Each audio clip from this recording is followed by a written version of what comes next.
गुरुर्ब्रह्मा गुरुर्विष्णु गुरुर्देवो महेश्वरः साक्षात् परं ब्रह्म तस्मै श्री गुरवे नमः। नारायण नारायण नारायण नारायण।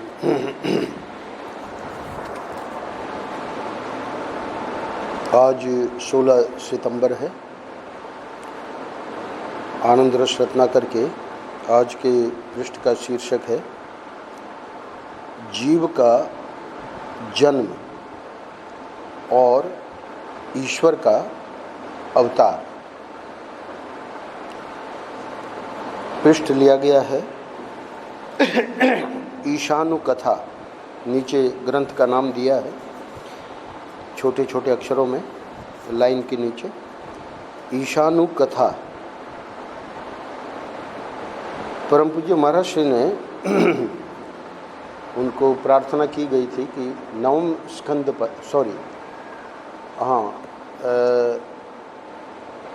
भगवान के लीला चरित्र श्रीमद् भागवत महापुराण के 10वें स्कंद में है, तो इसके पूर्व में यानी कि 9वें स्कंद में जो उपदेश दिया गया है सुखदेव जी के द्वारा राजा परीक्षित को, तो लोगों ने 9वें स्कंद पर विस्तार में सुनने का मन किया। तो विस्तार में तो नहीं पर संक्षेप में ही महाराज श्री ने 9वें स्कंद पर अलग से प्रवचन किए। उन्हीं प्रवचनों का संकलन है ईशानु कथा। किसी प्रसंग विशेष में महाराज श्री आज की बात जो हम अभी पढ़ने जा रहे हैं, जीव का जन्म और ईश्वर का अवतार। बड़े बड़े राजाओं का वर्णन है चंद्रवंश में भी और सूर्यवंश में भी। तो ये तो सब जीव ही हैं जो राजा लोग हैं। और भगवान राम की भी कथा है। कृष्ण कथा तो 10वें स्कंद से शुरू होगी, पर संक्षेप में यानी कुछ ही श्लोकों में सुखदेव जी ने भगवान कृष्ण की भी कथा, क्योंकि यदुवंश में भगवान का अवतार हुआ। तो हमारा आपका जन्म माना गया है शास्त्रों में, और ईश्वर का जन्म नहीं माना गया। जन्माष्टमी भगवान कृष्ण की हम लोग मनाते हैं, शब्द जन्म ही प्रयोग होता है, पर उस दिन ठाकुर जी का प्राकट्य हुआ, उनका अवतार हुआ। क्योंकि पूरे जनता में मनाया जाता है, तो जन्म शब्द से ही कृष्ण जन्माष्टमी, रामनवमी। पर जब शास्त्रीय शब्दों का हम प्रयोग करते हैं, तो वहाँ पर जन्म में और अवतार में क्या अंतर है और क्या समानता है, वो आज के पृष्ठ में महाराज श्री बताने जा रहे हैं। जीव चूँकि हम सब हैं, इसलिए हमको अपने बारे में भी जानना है कि ये जो वेदांत तत्त्वमसि महावाक्य का उपदेश जब गुरु लोग करते हैं वेदांत के अधिकारी को, तो वहाँ पर तत् यानी जो ईश्वर है, उत्तम यानी जो जीव है, उसका ऐक्य नहीं बताया गया। ईश्वर और जीव ये भिन्न माने गए हैं, इसीलिए भगवान का, ईश्वर का अवतार माना गया और हम लोगों का जन्म माना गया। पर कुछ अंशों में समानता है, तो वो समानता जो है उसको भी महाराज श्री आज के पृष्ठ में दिखाएंगे। और दिखाएंगे ही नहीं, ये जो प्रवचन है महाराज का इतना अद्भुत है कि हमको भी आश्चर्य होगा कि समानता, सच्चित आनंद यानी जो तत्व है, खांड का सरल दृष्टांत देके महात्मा लोग समझाते हैं। खांड का हमने भगवान कृष्ण बना ली, खांड के ही हमने एक मनुष्य को बना लिया, तो दोनों खांड ही है। खिलौने खांड के बना लेते हैं अथवा खाने के लिए भी, तो खाने में तो फिर ठाकुर जी वगैरह को नहीं बनाते हैं, परंतु कल्पना करें कि स्वर्ण का ही गणेश जी हैं और स्वर्ण के ही चूहा महाराज हैं। तो अब वो बनाने वाले ने कुछ ऐसा बना दिया कि गणेश जी छोटे और चूहा वजन में बराबर बराबर, देवता जी और उनका वाहन। और वो सेठ जिसके पास थे उसको दिवाला निकल गया तो गया स्वर्णकार के पास, तो इसका हमको दे दो। तो बताया कि चूहे का इतना और गणेश जी का इतना। अब उसमें गणेश जी का भी समझो कि 10,000 और चूहे का भी 10,000। सेठ ने कहा कि भाई थोड़ा सोच विचार के, देवता है, ये वाहन है। स्वर्णकार ने कहा हमको इससे कोई मतलब नहीं है, उसको तो वो जो तत्व है, स्वर्ण है, उसके वजन से मतलब है। तो तत्व दृष्टि से कहा जाता है कि वो जो ईश्वर है, परमात्मा है, वो भी सच्चिदानंद स्वरूप है और हम और आप भी सच्चिदानंद स्वरूप है।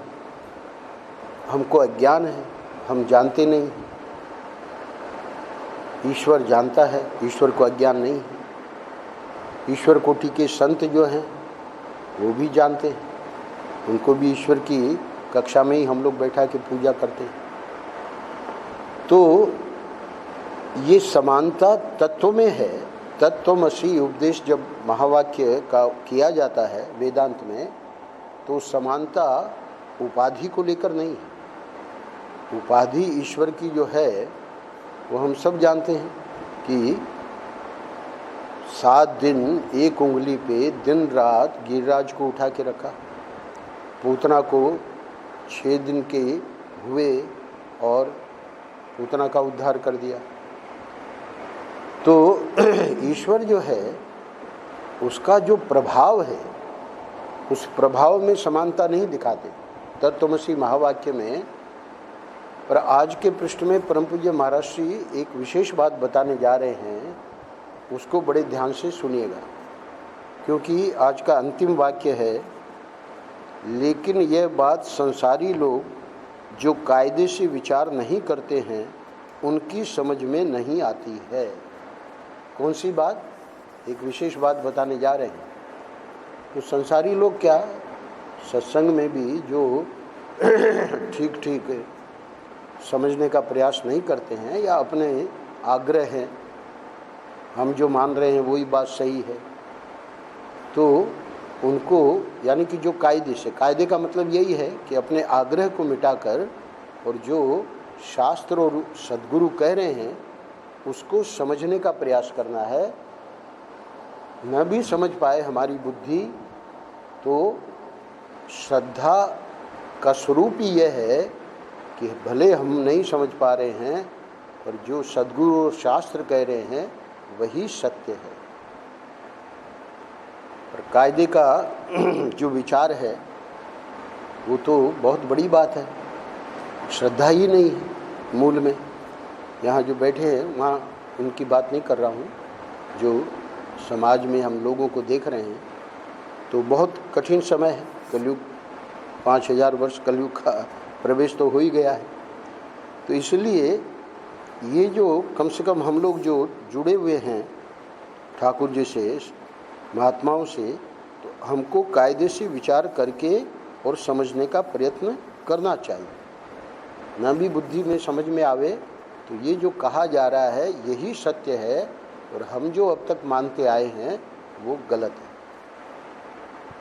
तो आज स्वभाव को लेकर बताएंगे महाराज श्री कि जीव का जो स्वभाव है हमारा आपका, उसमें भय भी है, काम भी है, क्रोध भी है, लोभ भी है, मोह भी है। तो हम लोग तो अज्ञान के कारण ये सब हमारे में दोष हैं। पर परम पूज्य महाराज जी आज दिखाएंगे कि भगवान जो कि अवतार हैं,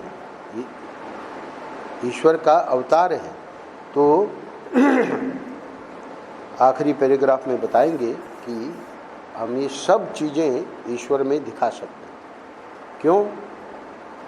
वे मनुष्य का रूप धारण किए हैं, तो भले श्रद्धा से, अब दुर्योधन कहाँ मानता था? कृष्ण को भगवान थोड़ी मानता था। भीष्म पितामह हैं, विदुर जी हैं, कुछ ही लोग तो थे जो जानते थे कि ये, यहाँ तक कि अर्जुन भी नहीं जानता था। जब तक गीता का उपदेश नहीं हुआ और विश्व रूप का दर्शन उसने नहीं किया, तब तक वो भी अपना मित्र, और बाद में 11वें अध्याय में तो क्षमा मांग रहा है।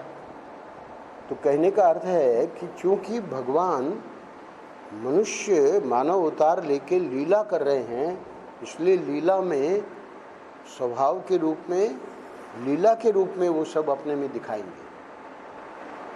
इसलिए वो रोटीराम बाबा का स्वामी गिरीशानंद जी महाराज सुनाते हैं कि एक व्यक्ति आया और प्रश्न किया कि संत महात्मा लोग महाराज वो क्यों दुखी दिखाई देते हैं, उनको तो दुखी नहीं होना चाहिए। रोटीराम बाबा समझ गए उसका भाव प्रश्न का। बोले अच्छा तुम हमको ये बताओ, प्रश्नकर्ता को पूछा कि भगवान राम सीता के विरह में विलाप कर रहे हैं। अरे वे तो भगवान हैं, वो रो रहे हैं, विलाप कर रहे हैं, ऐसा तो नहीं होना चाहिए। प्रति प्रश्न किया। प्रश्नकर्ता सत्संगी था, हंसने लगा, महाराज आप भी क्या बात कर रहे हैं, भगवान तो अवतार लिए हैं, मनुष्य की लीला कर रहे हैं। रोटीराम बाबा ने क्या कहा, संस्मरण हमें बड़ा प्रिय है। रोटीराम बाबा ने कहा कि वो अगर मनुष्य की लीला कर रहे हैं तो हम लोग क्या घोड़े की लीला कर रहे हैं? ईश्वर कोटि के संत तो जानते हैं ना कि हमारा स्वरूप क्या है। तो इसलिए शिष्य की दृष्टि में जो गुरु हैं वे भी भगवत स्वरूप हैं, वो शिष्य की श्रद्धा है। तो इसलिए उनकी कोई भी जो हम लोग बिना श्रद्धा के देख रहे हैं दोष के रूप में, वो जो सच्चा भक्त है, जो सच्चा शिष्य है, वो कभी भी उसको दोष रूप में स्वप्न में भी नहीं देख सकता। जागृत की तो बात छोड़िए, वो उसको यही कहेगा हमारे गुरु महाराज की, हमारे गुरु भगवान सद्गुरुदेव भगवान की लीला है। आइए आज के पृष्ठ में प्रवेश करें। जीव का जन्म और ईश्वर का अवतार। जीव का जन्म मरण होता है कि नहीं?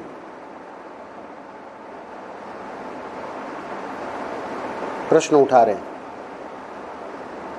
जीव का जन्म मरण होता है कि नहीं? सिद्धांत यह है कि जीव का जन्म मरण नहीं होता। और शीर्षक है जीव का जन्म। बोले नहीं, पहले इसको समझो। क्योंकि वह तो स्वरूप से, तत्व से परमात्मा ही है, ब्रह्म ही है। अभी अभी मैंने दृष्टांत दिया था, वो जो चूहा महाराज, गणेश जी का वाहन, और गणेश जी दोनों की एक ही कीमत बताई। क्यों एक ही कीमत बताई? क्योंकि उसको गणेश जी देवता हैं और ये वाहन है ना, ये छोटा है, गणेश जी बड़े हैं, उससे स्वर्णकार को कोई मतलब नहीं था। वो तो दोनों स्वर्ण है और वजन में दोनों एक जैसे। यहाँ क्या कह रहे हैं? जीव जो है स्वरूप से, तत्व से परमात्मा ही है, ब्रह्म ही है, परंतु बहुत ध्यान से सुनना, अविद्या से उसको अपने में जन्म मरण जान पड़ता है। जितने हम लोग यहाँ बैठे हैं इस पृष्ठ को समझने का प्रयास कर रहे हैं, महाराज जी क्या समझा रहे हैं? हम लोग चूंकि अज्ञानी हैं इसलिए अपने को जन्म मरण वाला जानते हैं, मानते हैं। हम ही लोगों के बीच में महाराज श्री रहे, गुरु महाराज सदगुरुदेव, वो कहाँ अपने को गए? वो अपने को जन्म मरण वाला नहीं मानते। स्पष्ट कहते थे, आप लोग जो देख रहे हो वो मैं नहीं, मैं जो अपने को बताता हूँ वो मैं। तो हम लोग तो उनको देह रूप में ही देख रहे हैं ना। जब तक वो लीला रूप में, उनकी लीला रही 19 नवंबर 1987 तक, 32 साल पहले लीला स्मरण कर दी। तो क्या कहते थे कि आप लोग जो देख रहे हो वो मैं नहीं, मैं जो अपने को बताता हूँ वो मैं। तो हम लोग तो अज्ञान में है ना, तो इसलिए महाराज जी कह रहे हैं कि जन्म मरण तो हमारा भी नहीं है, परंतु जब तक ये अज्ञान है अपने में जन्म मरण जान पड़ता है। तो महाराज फिर हमको महाराज श्री जैसा ज्ञान हो जाए? बोले हो सकता है, संभव है। जब तक यह अपने को, यानी जीव जब तक अपने को ब्रह्म नहीं जानेगा तब तक इसको अपने में जन्म मरण की प्रतीति होती रहेगी। जब तक असलियत हमको पता नहीं लगेगी। तो इसीलिए ये वेदांत क्या कहता है? वेदांत सुनने के सब अधिकारी नहीं है, क्योंकि उतनी हमारी साधना नहीं है, परंतु जो अधिकारी हैं, परम पूज्य महाराज श्री पंडित शंतनु बिहारी द्विवेदी अधिकारी थे। भिक्षु शंकरानंद जी ने उनको उपदेश किया, तुम आज से अपने को कभी जीव मत मानना, तुम साक्षात नारायण हो। उस उपदेश के बाद महाराज श्री का शरीर समझ लो कि 40 वर्ष रहा या 30 वर्ष रहा। वो स्पष्ट कहा करते थे कि कुछ ऐसा चमत्कार हुआ कि उसके बाद हमारे में कभी जीव भाव आया ही नहीं। इस वाक्य के द्वारा मैं क्या कहना चाह रहा हूँ? जब तक यह अपने को ब्रह्म नहीं जानेगा, जब तक हम और आप अपने को ब्रह्म नहीं जानेंगे, तब तक इसको अपने में जन्म मरण की प्रतीति होती रहेगी।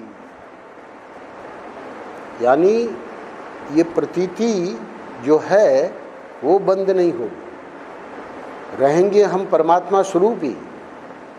इस समय अज्ञान में भी हमारा जो स्वरूप है वो परमात्मा ही है, सच्चिदानंद ही है, पर चूंकि अज्ञान है इसलिए हम अपने को शरीर माने हुए हैं। तो शरीर के जन्म मरण को हम अपना जन्म मरण मान रहे हैं। अगले पैराग्राफ, ईश्वर में भी स्वरूपतः तत्वतः जन्म मरण न होने पर भी माया से प्रतीत होता है। चलो जीव की बात छोड़ो, महाराज ने ऊपर सिद्ध कर दिया कि जीव में भी जन्म मरण नहीं होता। पर जीव कहते ही उसको है किसको? अपने को कर्ता भोक्ता माने, अपने को सुखी दुखी माने, अपने को परिच्छिन्न माने। तो कर्ता भोक्ता जब मान लिया तो पाप पुण्य होंगे। कर्ता यानी कर्म के द्वारा अच्छे कर्म भी होंगे, बुरे कर्म भी होंगे। तो जैसे ही हमने अपने को कर्ता भोक्ता माना, यानी गोविंदानंद, तो गोविंदानंद जो कर्म करेगा तो उसमें पाप पुण्य आवेंगे। पाप का फल जो है दुख और पुण्य का फल सुख है, इसका उसको अनुभव होगा। और जन्म मरण का जो चक्र है वो चलता रहेगा। और अपने को परिच्छिन्न। ये जीव की परिभाषा ही है। जीव स्वरूपतः है, उसमें जन्म मरण नहीं है, पर क्योंकि हमने अपने को शरीर इस समय माने बैठे हैं, इसलिए ये जन्म मरण प्रतीत हो रहा है। अच्छा, ईश्वर में जन्म मरण होता है क्या? बोले होता है। कैसे? बोले ईश्वर में भी स्वरूपतः तत्वतः जन्म मरण न होने पर भी माया से प्रतीत होता है। इसलिए नारद जी को भगवान कृष्ण ने कहा कि ये जो तुम मुझे देख रहे हो जिस रूप में, वो मेरा माया का स्वरूप है। तो माया का स्वरूप है तो जन्माष्टमी हम लोग मनाते ही हैं, रामनवमी मनाते हैं, तो ईश्वर का जन्म हुआ और 125 साल धराधाम में रहे भगवान कृष्ण, उसके बाद लीला स्मरण कर दी। इसलिए महर्षि कह रहे हैं कि स्वरूपतः तत्वतः जन्म मरण वहाँ भी नहीं है। जैसे जीव का नहीं है वैसे ईश्वर का भी नहीं है, पर वो लीला से, माया का मतलब लीला से वो दिखाते हैं। इस समय हम लोग बैठे हैं, वेदांत क्या कहता है? वेदांत कहता है ये भी सच्चाई नहीं। शिव तत्व का कल आए थे सिंह साहब, और आप भी श्वेता सूत्र के उसमें कक्षा में बैठे थे। शिव रूप, हमारा जो असली स्वरूप है वो शिव रूप है। तो वो जो शिव रूप है, तो भगवान तो शिव रूप है ही है। तो अब जब वे अवतार लेते हैं तो उस समय भी परम पूज्य महर्षि ने स्पष्ट कहा है कि उनका जो अवतार वाला जो शरीर है वो भी सच्चिदानंद है। ध्यान देना, हमारा तो ये पंच महाभूतों का बना हुआ शरीर है, ठाकुर जी का शरीर जो है नारायण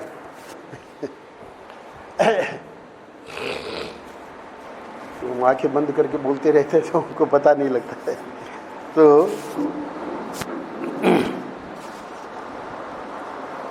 पहले जब स्वास्थ्य ठीक था, वो डॉक्टर ने बताया कि टहला करो, तो आ जाते थे, बैठते भी थे। तो बड़ी कृपा है इनकी, प्रतिदिन अपना आनंद रस रत्नाकर का पृष्ठ कर लेते हैं। और कल भी आचार्य जी बहुत प्रसन्न हो रहे थे, आपने जब बताया कि वेदांत का क्या सार है। सुन रहे हैं ना, महर्षि का वर्षों से बहुत अद्भुत जीवन है। तो यहाँ महर्षि कह रहे हैं कि ईश्वर में भी स्वरूपतः तत्वतः जन्म मरण न होने पर भी माया से प्रतीत होता है।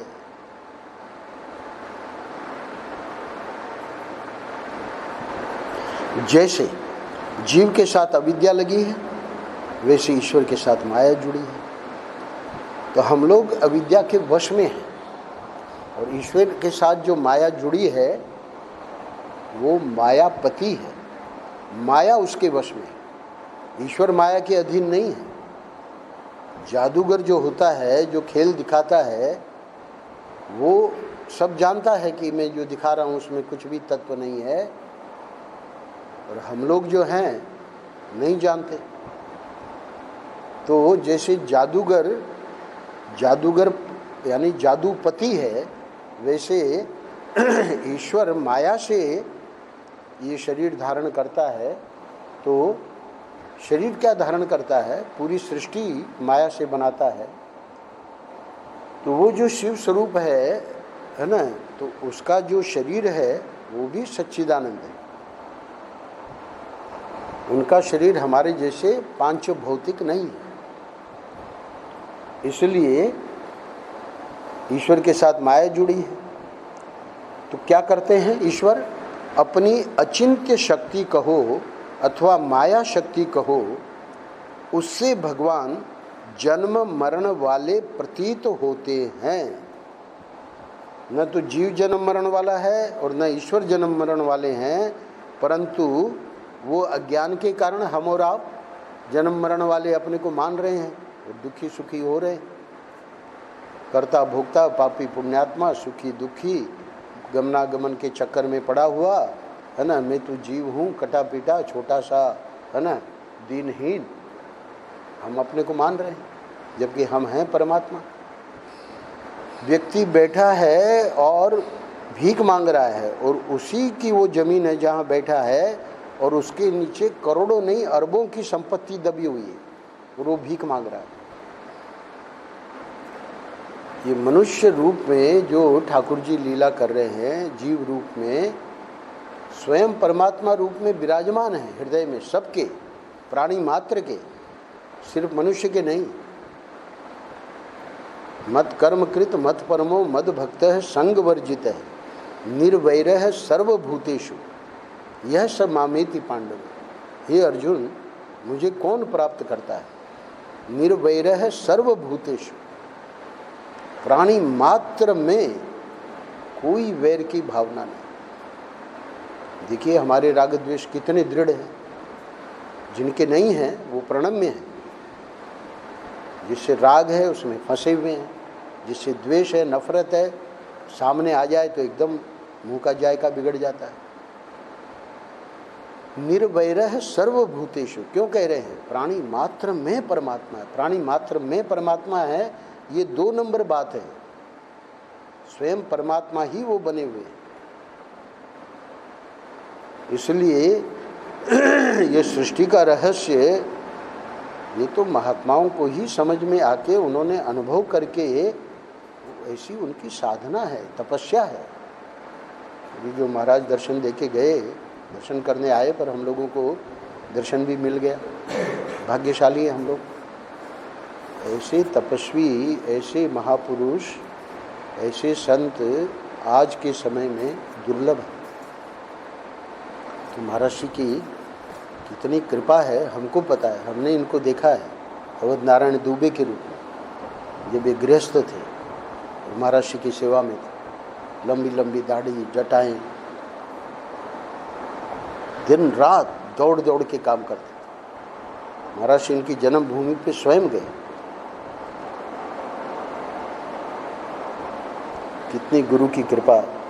तो कहने का अर्थ यह है कि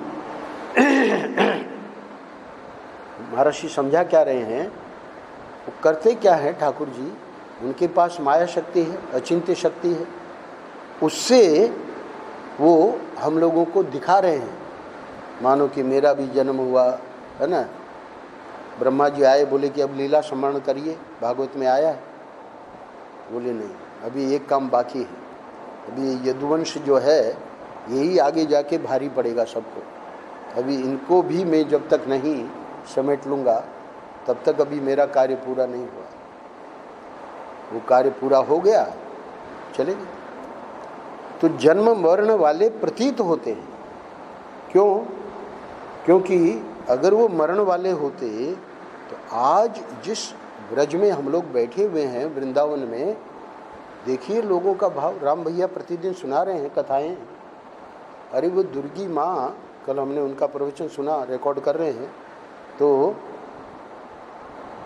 मनोहर दास बाबा ने उनको बताया, वो तो बैठ के रो रही है बाहर कि मैं तो गोपाल जी को ले गई थी वहाँ गोवर्धन, अब बुढ़िया हो गई थी बेचारी ले गई थी अपने सिर पे, है ना, बार बार देख लेती थी कि कहीं चला न जाए। उनके लिए कोई विग्रह थोड़ी था, साक्षात गोपाल जी। और हुआ यही। बाद में जब परिक्रमा पूरी होने का आई, फिर खोल के देखा कि है कि नहीं, गायब थे ही नहीं। वहीं रोने लगी।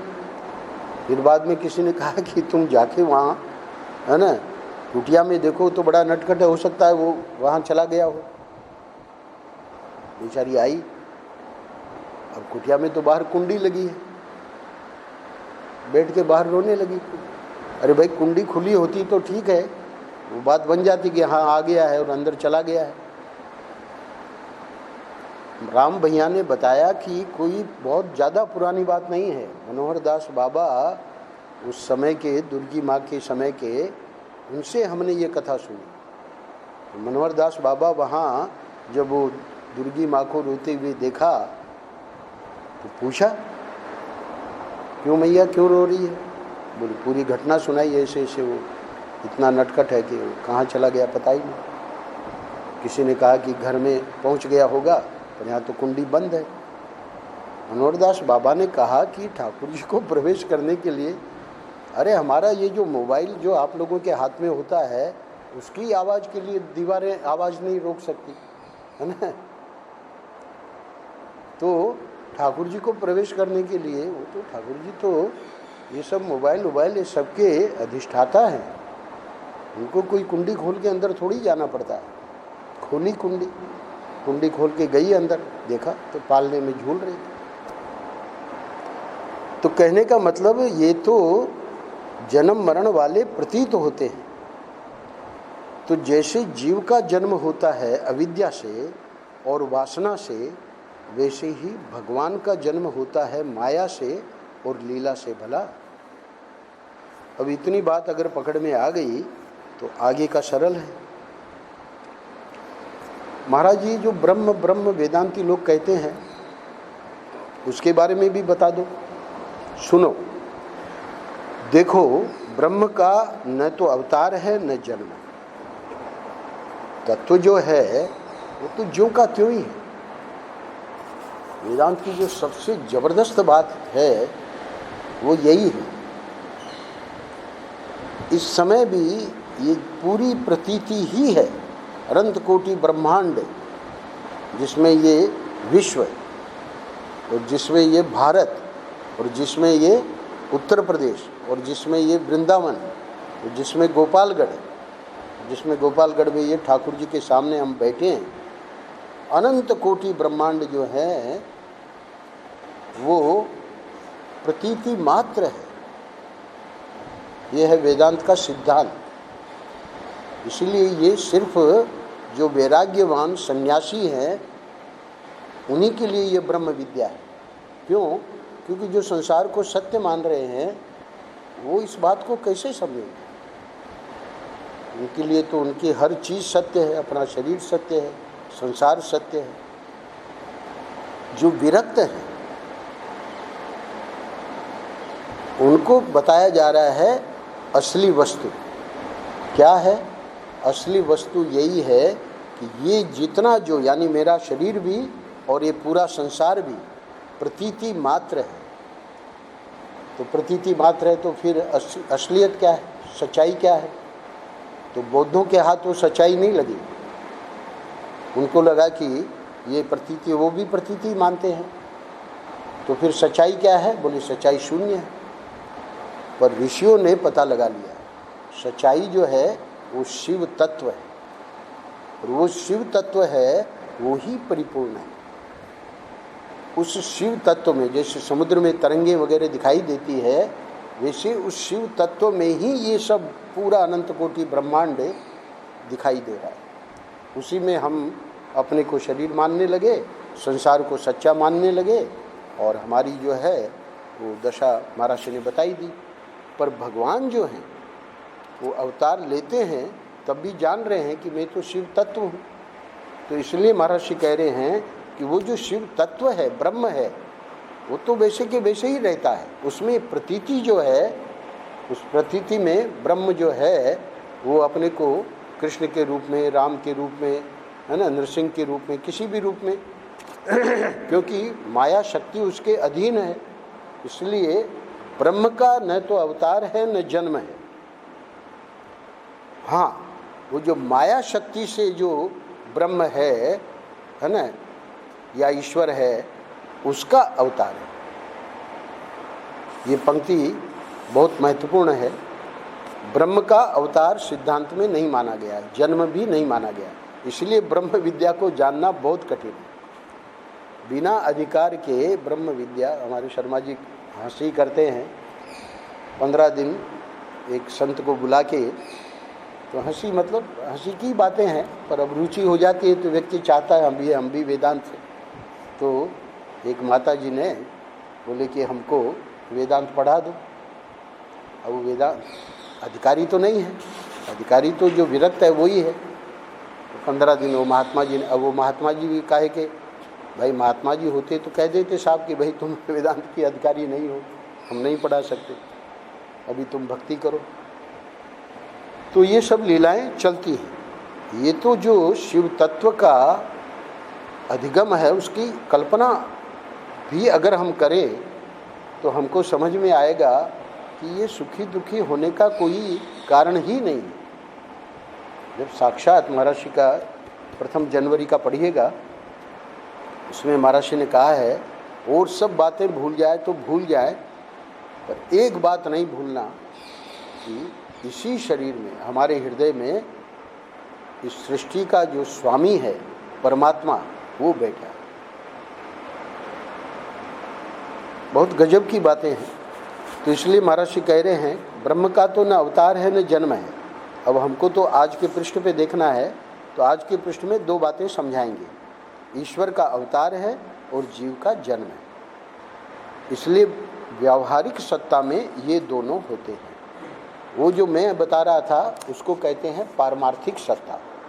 शिव तत्व के सिवाय और कुछ नहीं है, वो व्यावहारिक सत्ता नहीं है। व्यावहारिक सत्ता ये है जिसमें हम बैठे हैं, मैं बोल रहा हूँ, आप लोग सुन रहे हैं। तो व्यावहारिक सत्ता में वेदांत ईश्वर को भी मान्यता देता है, उसका अवतार होता है, और जीव को भी मान्यता देता है, क्योंकि ये अनुभव है ना, तो अनुभव को वेदांत थोड़ी हटा सकता है। पारमार्थिक सत्ता जो विरक्तों का अनुभव है, उसमें शिव तत्व के सिवाय दूसरी कोई चीज़ नहीं। बहुत सरल करके समझना हो, प्रतिदिन का हम लोगों का अनुभव है। स्वप्न में मैं अपने को बड़ा दुखी देख रहा था, क्योंकि हमारा कोई जो यात्रा कर रहा था और सूटबैग हमारा गायब हो गया, सूटकेस गायब हो गया, बड़ा दुखी था। अब जब नींद उड़ी तो न तो यात्रा थी, न सूटकेस था, न वो गोविंदानंद था, है ना, जिसके लिए वो दुखी हो रहा था, सब खत्म। अब ये दूसरे गोविंदानंद जागने के बाद, यानी जो सोया हुआ था बिस्तर में, तो प्रतीति वाले स्वप्न का क्या हुआ, खत्म हो गया। इसी प्रकार ये जागृत जो प्रतीति है वो संतों के लिए वो प्रतीति मात्र है, वो सत्य नहीं है। यानी संत इसी जागृत में रहते हुए जान रहे हैं, जैसे हम सिनेमा देखते हुए जान रहे हैं कि ये सिनेमा चल रहा है, वैसे संत अपने शरीर को भी और संसार को भी स्वप्नवत सिनेमा के जैसे देखते हैं, क्योंकि उनको ज्ञान हो गया है। उसी को महर्षि यहाँ समझा रहे हैं कि ये व्यावहारिक सत्ता है। संत को पारमार्थिक सत्ता का अनुभव हो गया है, और उस पारमार्थिक सत्ता को, उस अनुभव को लेकर अब ठाकुर जी वो ज्ञान हमको भी मिले, इसके लिए उनका शरीर रखे हुए हैं। अगर वो ये उपदेश और ज्ञान हमको नहीं देंगे तो हमको कैसे पता लगेगा। हम तो ये अज्ञान की निद्रा में जीव जो है अनादिकाल से ही सोया हुआ है। तो इसलिए ऐसे संत आते हैं समय समय पर, और उनका जब हम जीवन देखते हैं हमको प्रेरणा मिलती है, उनसे हम जुड़ते हैं, उनसे हम सीखने का प्रयत्न करते हैं, जितना हमसे साधन भजन बनता है करने की कोशिश करते हैं। इसीलिए तो ये सत्संग हो रहा है, ठाकुर जी की कृपा से वही तो करवा रहे हैं। तो कह रहे हैं कि जीव के जन्म को जन्म कहते हैं, तो ये व्यावहारिक सत्ता में दोनों रहेंगे, है ना, हमारा भी जन्म और ईश्वर का भी जन्म। पर हमारे जन्म को जन्म कहेंगे और ईश्वर के जन्म को अवतार कहते हैं।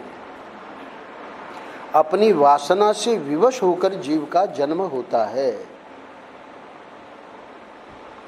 राजा भरत हरिण की योनि में क्यों आए? वासना, इतना उसमें फंस गए थे, उसी का चिंतन करते करते मरे। वासना से विवश होकर जीव का जन्म होता है। वो जीव है, हरिण जीव है, जितने प्राणी हैं सब जीव हैं। और ईश्वर का जन्म लीला से अनुग्रह करके, ईश्वर भी देखिए मत्स्यावतार ले रहा है, वराह अवतार ले रहा है ना, कूर्म अवतार ले रहा है ना। तो उनका जो जन्म है वो वासना से नहीं है, विवशता से नहीं है, लीला से है। और लीला से भी लीला करने की जरूरत क्या है? अनुग्रह करके जीवों का उद्धार करने के लिए होता है। आज ये ठाकुर जी लीला नहीं किए होते तो हम आज इस मंदिर में थोड़ी बैठे होते। इतना ब्रज का जो ये है, जो महात्म्य सुना रहे हैं राम भैया, गजब है। और सिर्फ ब्रज नहीं, अयोध्या जाइए, चित्रकूट जाइए, हरिद्वार जाइए, केदारनाथ जाइए, कितने पूरे भारत में ये तो बहुत पुण्य भूमि है जिसमें हम लोगों का जन्म हुआ है। तो नारायण जब अवतार होता है तो जीव में जो कुछ होता है वह सब कुछ भगवान में भी होता है। ऐसा क्यों महाराज? अरे वो मनुष्य की लीला कर रहे हैं ना। जितने दोष गुण जीव में होते हैं उतने ही दोष गुण भगवान में भी होते हैं। आप बिल्कुल इसमें डरना मत, क्योंकि जो श्रोता हैं वो तो कहेंगे महाराज जी आज कैसे उठपटांग बोल रहे हैं, भगवान में बता रहे हैं कि दोष होते हैं। बोले कि आप बिल्कुल इसमें डरना मत। क्यों नहीं डरना? सुनो, जीव में वे होते हैं अविद्या से, सीधी बात है, इसीलिए तो इतना समझाया विस्तार में। और भगवान में होते हैं लीला से। देखिए माँ बांध रही है, यशोदा माँ, और रो रहे हैं,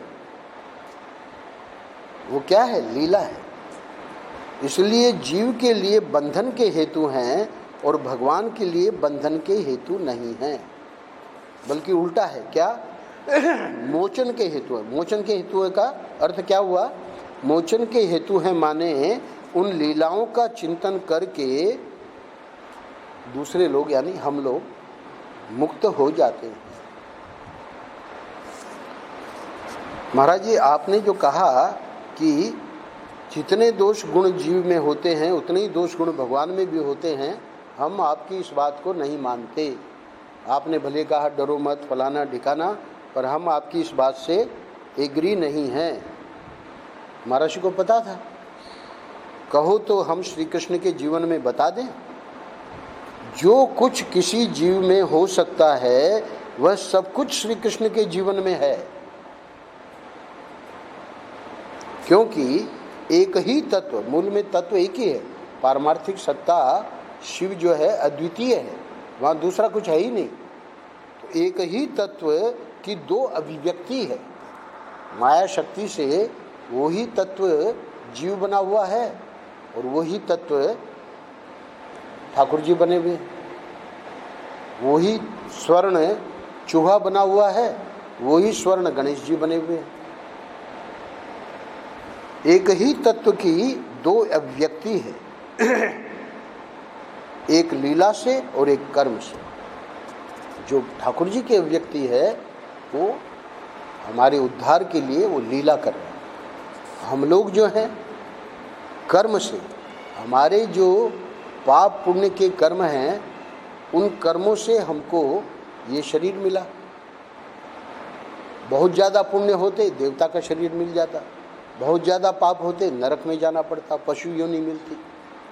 तो हमारा आपका जो जन्म है वो कर्म से है ना। तत्व में वही तत्व है, वही स्वर्ण है चूहे में भी और वही स्वर्ण है गणेश जी में। तत्व की अभिव्यक्ति अलग अलग है, क्योंकि यहाँ जन्म के कारण, और जन्म के कारण है तो तब तक जब तक हम गुरुओं के पास नहीं जाएंगे, साधन भजन नहीं करेंगे। इसलिए ऊपर का वो बात याद रखना, तीसरी पंक्ति, जब तक यह अपने को ब्रह्म नहीं जानेगा, अथवा ऐसे कह दो कि जब तक उसको भगवत प्राप्ति नहीं होगी भक्ति की भाषा में, तब तक इसको अपने में जन्म मरण की प्रतीति होती रहेगी। तो इसी को हटाने के लिए पूरा साधन भजन है। अब देख लिए महाराज जी ने बता दिया कि डरना नहीं, तो डरना नहीं तो आप बताइए कहाँ है? सुनो, भय दोष है। श्री कृष्ण लीला द्वारा रण छोड़ राय हैं, सुनाया। कल वो भगत का नाम भी बताया, द्वारका जिसे ले आए, कहाँ? डाकुर जी। भक्त का नाम मैं भूल गया हूँ। तो देखिए, बोले तुम बुढ़े हो गए हो, हर पूर्णिमा द्वारका आते हो, डाकुर जी से कोई ज़रूरत नहीं है, अब हम डाकोर जी आ जाएंगे। वो असली विग्रह द्वारका जी का डाकोर जी में है, और वो बेचारे पुजारी वगैरह द्वारका के और दूसरे जो है लोग बड़े दुखी हो गए, बोले कोई बात नहीं, मैं दूसरे रूप में द्वारका में रहूँगा। क्या कह रहे हैं? रणछोड़ राय, तो डाकोर जी में उनको रणछोड़ राय की जय। रणछोड़ राय क्यों नाम पड़ा इनका, है ना?